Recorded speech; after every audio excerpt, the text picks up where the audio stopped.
Hello friends, कैसे हैं सभी लोग। दोस्तों कैसी चल रही है D Ed SCID first year exam preparation.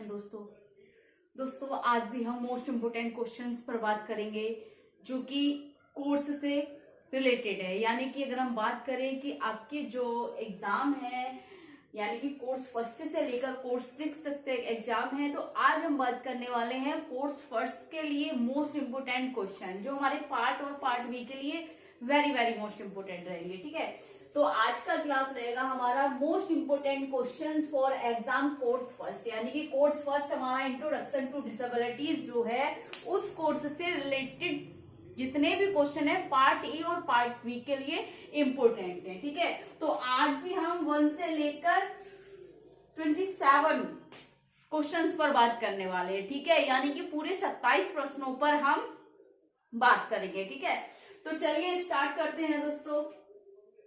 क्योंकि आज के जो जितने भी सिलेक्टिव क्वेश्चन जो बनाए हैं आपके सिलेबस उठा के देखिए, हर एक टॉपिक यूनिट से रिलेटेड आपको आज क्वेश्चन देखने को मिलेगा, जिसमें हम करने वाले हैं कि 1 नंबर में और 2 नंबर में किस तरीके के प्रश्न हमारे पूछे जाएंगे या किस प्रकार के प्रश्न आते हैं, किस प्रकार से हमारे टॉपिक से रिलेटेड क्वेश्चंस रहते हैं और कैसे प्रिपरेशन करनी है। ठीक है, तो चलिए स्टार्ट करते हैं आज का क्लास। क्वेश्चन फर्स्ट देखिए दोस्तों, दोनों कानों में ध्वनि में आवृत्ति, यानी कि दोनों कानों में जो साउंड है कह रहे हैं 70 डेसिबल यानी कि 70 dB या डेसिबल श्रवण क्षीणता रखने वाला व्यक्ति क्या कहलाएगा। यानी कि जो व्यक्ति 70 डेसिबल तक सुन पाता है, ठीक है, उस व्यक्ति को क्या कहेंगे। या जो व्यक्ति 70 डेसिबल तक दोनों कानों से सुनने की क्षमता रखता है उस व्यक्ति को क्या कहा जाएगा। तो उस व्यक्ति को क्या कहा जाएगा, बधिर यानी कि डेफ।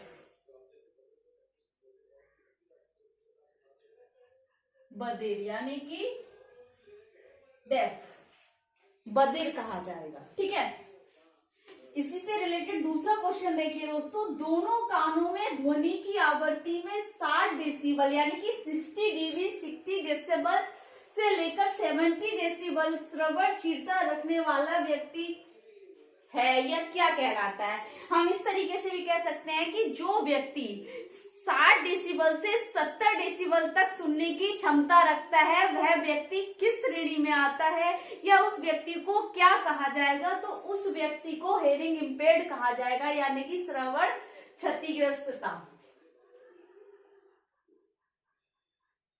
श्रवण क्षतिग्रस्तता, ठीक है, हेयरिंग इम्पेयरमेंट। क्वेश्चन नंबर 3 देखिए, 2 या 2 से अधिक यानी कि किसी व्यक्ति में 2 या 2 से अधिक प्रमाणित विकलांगताएं क्या कहलाती हैं। यानी कि कोई व्यक्ति 2 या 2 से अधिक प्रमाणित विकलांगताएं हैं, जैसे BI + HI + ID + CP, यानी कि 2 या 2 से अधिक प्रमाणित विकलांगताएं जो व्यक्ति में है या जो वह व्यक्ति जो 2 या 2 से अधिक विकलांगताओं से ग्रसित है उस व्यक्ति को क्या कहा जाएगा, मल्टीपल डिसेबिलिटी यानी कि बहु विकलांगता वाला व्यक्ति। बहु विकलांगता, ठीक है। क्वेश्चन नंबर 4 देखिए, ब्रेल लिपि में कितने बिंदु होते हैं। ब्रेल लिपि किसने बनाई है, लुईस ब्रेल ने बनाई है, सबको पता है। 1 नंबर में प्रश्न पूछ सकते हैं लुईस ब्रेल, शायद मैंने पहले के क्वेश्चनों में ये क्वेश्चन करा रखा है, लुईस ब्रेल ने बनाई है ये। तो ब्रेल लिपि में कितने बिंदु होते हैं, यानी कि हर एक भाषा की एक लिपि होती है, कह रहे हैं कितने बिंदु होते हैं। तो ब्रेल लिपि में दोस्तों 6 बिंदु यानी कि 6 बिंदु होते हैं। और इन बिंदुओं से कितने अक्षर बनते हैं, तो इन बिंदुओं से 63 टेक्स्ट बन सकते हैं, यानी कि 6 बिंदु होते हैं और 63 अक्षर होते हैं। ठीक,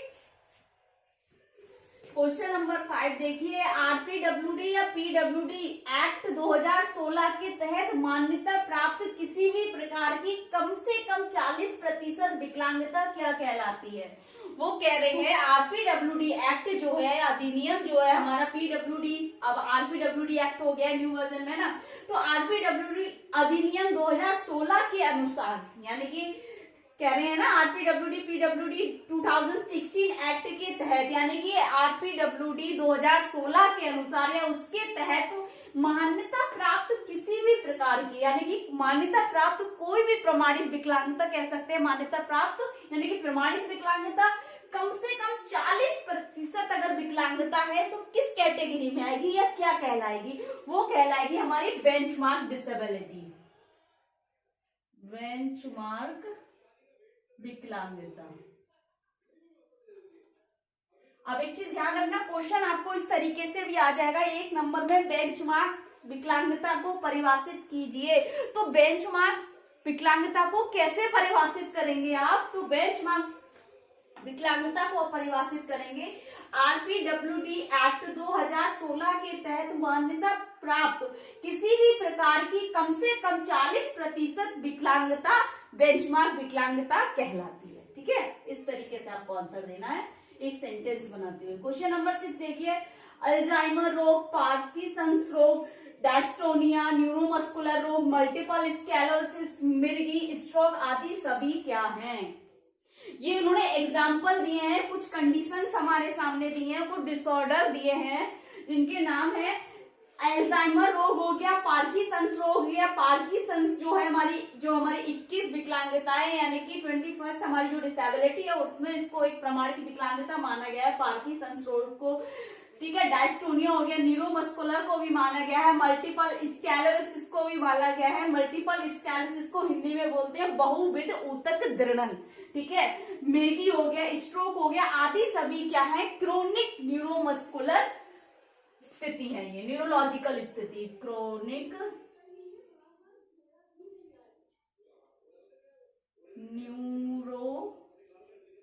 न्यूरोलॉजिकल स्थितियां आएंगी। ठीक है, क्रोनिक न्यूरोलॉजिकल कंडीशंस। ठीक है, उन सभी के ये एग्जाम्पल है Alzheimer, Parkinson's, dystonia, neuromuscular, multiple sclerosis और आपके एपिलेप्सी और स्ट्रोक। नेक्स्ट देखिए क्वेश्चन नंबर 7, माइक्रोबैक्टीरियम लेप्रो नामक बैक्टीरिया के कारण या बैक्टीरिया के संक्रमण से होने वाली स्थिति कौन सी है? यानी कि उस कंडीशन के, आपको देखिए क्वेश्चन में एक कंडीशन है जो बता रहे हैं जो कंडीशन किससे उत्पन्न होती है, उसके संक्रमण से, तो उसका जो वायरस है उस वायरस का नाम यहाँ लिखा गया है माइकोबैक्टीरिया लेप्रो। ये एक बैक्टीरिया है, उसका नाम लिखा गया है। तो इस बैक्टीरिया के संक्रमण से होने वाली स्थिति क्या है? लेप्रेसी यानी कि कुष्ठ रोग।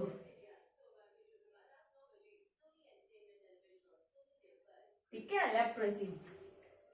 क्वेश्चन नंबर 8 देखिए, आरपीडब्ल्यूडी एक्ट के अंतर्गत कितने प्रकार की विकलांगताएं आती हैं? बहुत ही इजी क्वेश्चन है, लेकिन आ जाता है तो भूल जाते हैं। पहले 7 थी, 14 मिलाकर अब 21 हो गई है। ठीक है ना, पीडब्ल्यूडी के अंतर्गत 7 थी, 14 और ऐड कर दी, इसमें 21 हो गई है। क्वेश्चन नंबर 9 देखिए, आरपीडब्ल्यूडी एक्ट कब लागू हुआ? देखिए सबको ये तो पता है, लेकिन जब क्वेश्चन 1 नंबर में पूछा जाएगा ना तो ये नहीं लिखेंगे आप 2016 में, पूरा दिनांक दिन पूरा लिखेंगे। उसमें क्या है, कब लागू हुआ? तो 28 दिसंबर 2016 को हुआ था ये। ठीक है ना, 28 दिसंबर 2016 को लागू हुआ था। क्वेश्चन नंबर 10 देखिए, श्रवण क्षतिग्रस्तता का वर्गीकरण कितने भागों में किया गया है? श्रवण क्षतिग्रस्तता यानी कि हेयरिंग इम्पेयरमेंट का जो क्लासिफिकेशन है कितने भागों में किया गया है? तो दोस्तों 2 भागों में किया गया है, गंभीरता के अनुसार और प्रकार के अनुसार। गंभीरता के अनुसार और दूसरा प्रकार के अनुसार।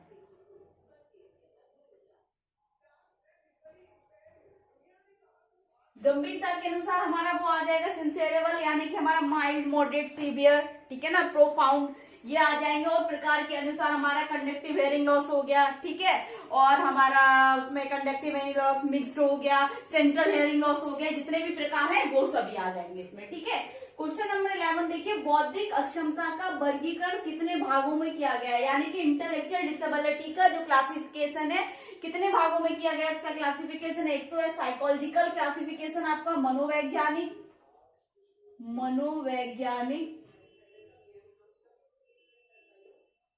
ठीक है, दूसरा है एजुकेशनल,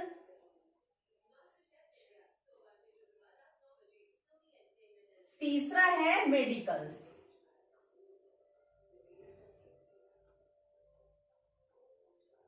तो इंटेलेक्चुअल डिसेबिलिटी का जो क्लासिफिकेशन किया गया है, साइकोलॉजिकल क्लासिफिकेशन, एजुकेशनल क्लासिफिकेशन और मेडिकल क्लासिफिकेशन। अब इसमें देखिए दोस्तों, मनोवैज्ञानिक में आपका आ जाएगा माइल्ड, मॉडरेट, सीवियर, प्रोफाउंड, ठीक है।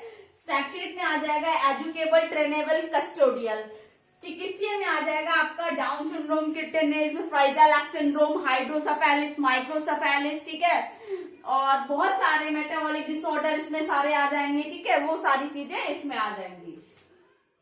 क्वेश्चन नंबर 12 देखिए, सीपी का वर्गीकरण कितने भागों में किया गया है? तो सीपी का वर्गीकरण भी 3 भागों में किया गया है। तीव्रता के अनुसार, प्रभावित अंगों के अनुसार। ये रिपीट क्वेश्चन हो रहे हैं, पहले भी करा रखे, लेकिन फिर मैंने अलग से सिलेक्ट किए हैं कि पेपर फर्स्ट के लिए आप कुछ ही क्वेश्चनों की तैयारी करें, ज्यादा गचपच ना हो, कंफ्यूज ना हो, ठीक है ना। प्रभावित अंगों के अनुसार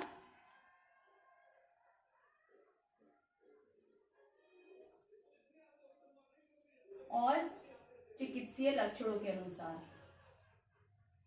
चिकित्सीय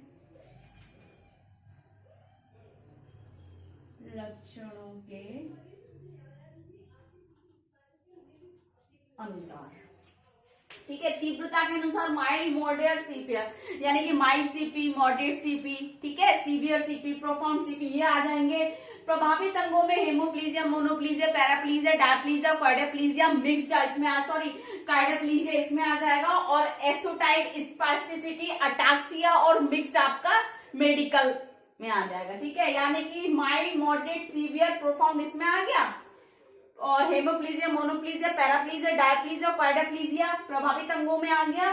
और अटैक्सिया, एथोटोइड, स्पास्टिसिटी, ये सारे और मिक्स्ड किसमें आ गए? चिकित्सीय लक्षणों में, ठीक है। क्वेश्चन नंबर 13 देखिए, किसी व्यक्ति के मस्तिष्क का अधूरे या अवरुद्ध विकास की दशा, यानी कि किसी व्यक्ति का जो मस्तिष्क है अधूरा विकास हुआ है, अवरुद्ध विकास की दशा है, जो विशिष्ट रूप से असामान्य बुद्धि लक्षण दिखलाता है, क्या कहलाती है वह दशा? इंटेलेक्चुअल डिसेबिलिटी, यानी कि बौद्धिक अक्षमता, आईडी, ठीक है।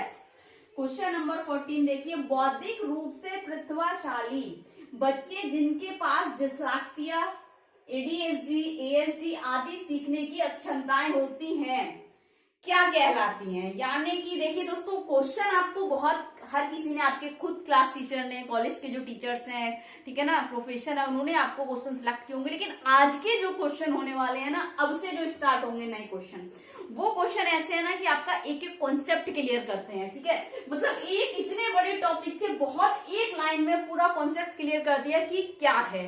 देखिए यहां से पढ़िए, बौद्धिक रूप से प्रतिभाशाली, यानी कि जो बच्चे इंटेलिजेंट हैं, ठीक है, आईक्यू लेवल जिनका अच्छा है, बौद्धिक रूप से प्रतिभाशाली बच्चे जो हैं, जिनके पास या जो रखते हैं डिस्लेक्सिया जैसी प्रॉब्लम, ठीक है। डिस्लेक्सिया इसका मतलब लर्निंग डिसेबिलिटी का एक टाइप हो गया डिस्लेक्सिया।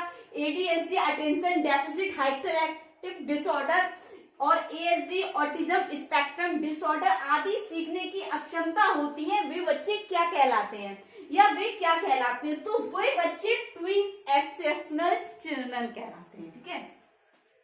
अब ये आपको क्वेश्चन, आपके यूनिट जो है उसमें दे रखा है, बहुत बड़ा टॉपिक है अपने आप में, लेकिन एक लाइन में आपको अगर आ भी जाए, ट्विस्ट एक्सेप्शनल चिल्ड्रन को परिभाषित कीजिए, तो कैसे करेंगे आपको पता होना चाहिए, ठीक है ना। ट्विस्ट एक्सेप्शनल चिल्ड्रंस, ठीक है। और इसको हिंदी में अगर हम बात करें तो 2 बार असाधारण बच्चे, 2 बार असाधारण बच्चे, यहाँ पर ट्विस्ट एक्सेप्शनल चिल्ड्रन ही लिखना आप, ठीक है ना, चाहे रोमन में कर देना, उसको कोई दिक्कत नहीं है। क्वेश्चन नंबर 15 देखिए, क्रॉस विकलांगता में शीघ्र हस्तक्षेप की सेवाएं कौन कौन सी है, यानी कि क्रॉस डिसेबिलिटी में अर्ली इंटरवेंशन की सर्विसेज कौन कौन सी आती हैं, या कौन कौन सी सर्विसेज दी जाती हैं? तो कौन कौन सी है? सबसे पहले आपकी स्क्रीनिंग एवं आइडेंटिफिकेशन, आवरण और पहचान, ठीक है। दूसरी है आपकी मेडिकल्स या थेरेपी, चिकित्साएं, थेरेपीज हो गई यहाँ पर। ये हो गया आपका काउंसलिंग, परामर्श और स्कूल रेडीनेस। ठीक है, उसके बाद आ जाएगा आपका परागमन, परागमन यानी कि ट्रांजैक्शन, गमन। ठीक है, तो क्रॉस डिसेबिलिटी की जो अर्ली इंटरवेंशन सर्विसेज हैं वो है स्क्रीनिंग, आइडेंटिफिकेशन, थेरेपीज हो गई। ठीक है, मेडिकल एंड थेरेपीज हो गए इसमें, medical services and therapy services हो गई इसमें, काउंसलिंग हो गई आपकी, स्कूल रेडीनेस हो गया और ट्रांजैक्शन हो गया। क्वेश्चन नंबर 16 देखिए, वेरी वेरी मोस्ट इंपोर्टेंट। देखिए NAGC का पूरा विस्तार क्या है? NAGC क्या है? आपने सुना ही नहीं होगा, अगर सुना होगा तो इस तरीके से नहीं सोचा होगा कि क्वेश्चन इस तरीके से भी पूछा जा सकता है। तो NAGC का पूरा एक्सप्लेन क्या है, पूरा विस्तार क्या है? National association gifted children, national association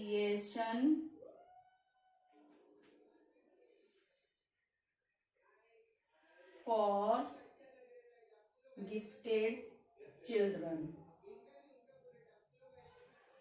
ठीक, क्वेश्चन नंबर 17 देखिए, पोलियो के वायरस का नाम लिखिए। पोलियो जो है एक डिसेबिलिटी है, ठीक है ना, और इस वायरस का नाम क्या है, या पोलियो किन वायरसों से होती है? तो इसके 3 वायरस हैं दोस्तों, एक तो लियोन है, दूसरा लैंसांगिक,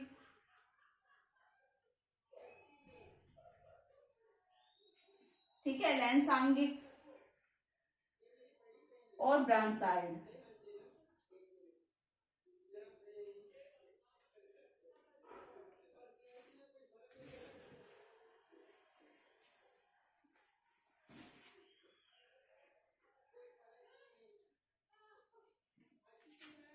क्वेश्चन नंबर 18 देखिए, एक सामान्य प्रक्रिया जो व्यक्ति के शरीर को कुछ समय के लिए प्रभावित करती है, यानी कि एक ऐसी कंडीशन है, एक ऐसी सामान्य प्रक्रिया है जो किसी व्यक्ति के शरीर को कुछ समय के लिए प्रभावित करती है, जिसे चिकित्सीय सेवाओं के द्वारा पूर्ण रूप से ठीक किया जा सकता है, वह स्थिति क्या कहलाती है? तो ऐसी स्थिति डिसीज कहलाती है, यानी कि बीमारी। फिर से पढ़ेंगे, अगर आ जाए बीमारी को या डिसीज को डिफाइन कीजिए, कैसे करेंगे?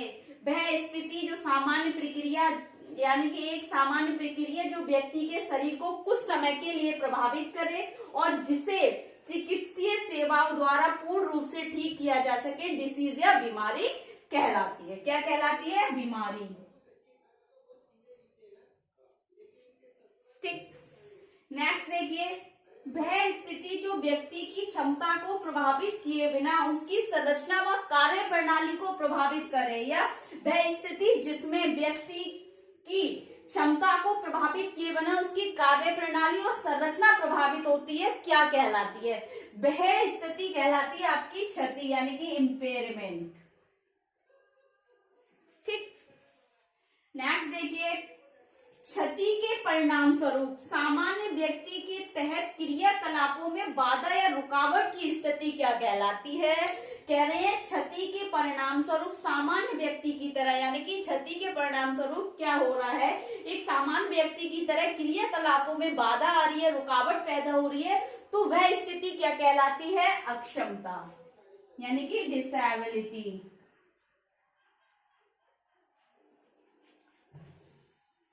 क्वेश्चन नंबर 21 देखिए, क्षति एक अक्षमता के परिणाम स्वरूप, क्षति एवं अक्षमता के परिणाम स्वरूप उत्पन्न होने वाली स्थिति क्या कहलाती है? क्षति और अक्षमता के परिणाम स्वरूप उत्पन्न होने वाली स्थिति विकलांगता कहलाती है, हैंडीकैप।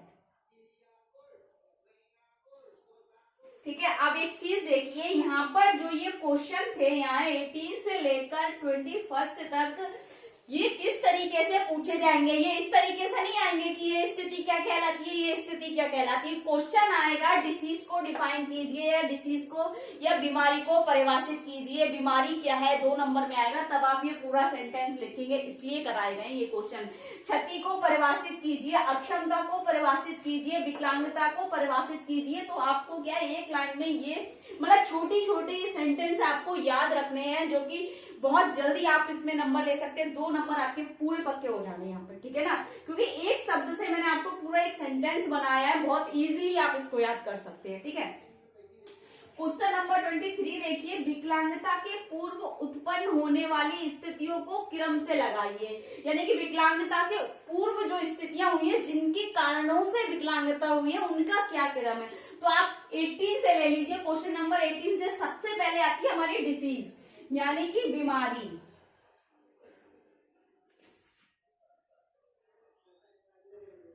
बीमारी, ठीक है। उसके बाद आएगी हमारी क्षति, सॉरी ये नहीं करना है, क्रम लगाना है ना, तो इसका क्रम इस तरीके से होगा, बीमारी, क्षति, उसके बाद आएगी आपकी अक्षमता, उसके बाद आएगी आपकी विकलांगता। एक व्यक्ति कैसे विकलांग होता है, इतनी सारी कंडीशंस से वो गुजरता है, पहले डिसीज, फिर इम्पेयरमेंट, फिर डिसेबिलिटी, फिर हैंडीकैप, ठीक है। ये क्रम है इसका सही से। क्वेश्चन नंबर 24 देखिए, बौद्धिक अक्षमता का शैक्षणिक वर्गीकरण कितने भागों में बांटा गया है। तो ये आपका है, इसमें शैक्षिक वर्गीकरण बांटा गया है आपका TMR, EMR,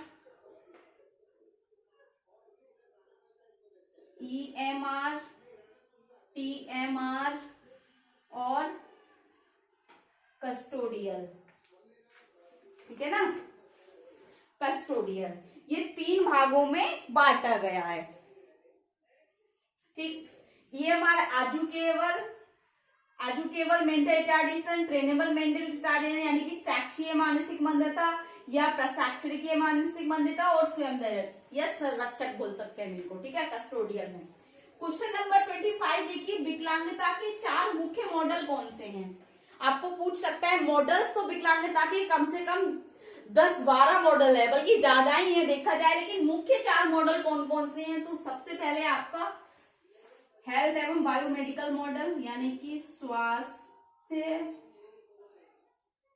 का बायोमेडिकल मॉडल। दूसरा है मेडिकल मॉडल, चिकित्सा मॉडल, और उसके बाद है सोशल मॉडल, उसके बाद है चैरिटी मॉडल, ठीक है। यानी कि विकलांगता के जो 4 मुख्य मॉडल कौन कौन से हैं, हेल्थ या बायोमेडिकल मॉडल हो गया आपका, मेडिकल मॉडल हो गया, सोशल मॉडल हो गया, और चैरिटेबल मॉडल हो गया। क्वेश्चन नंबर 26 देखिए, प्रारंभिक हस्तक्षेप के मॉडल लिखिए। तो प्रारंभिक हस्तक्षेप के मॉडल बहुत इजी है देखा जाए तो। एक तो हो गया गृह आधारित, ठीक है, केंद्र आधारित,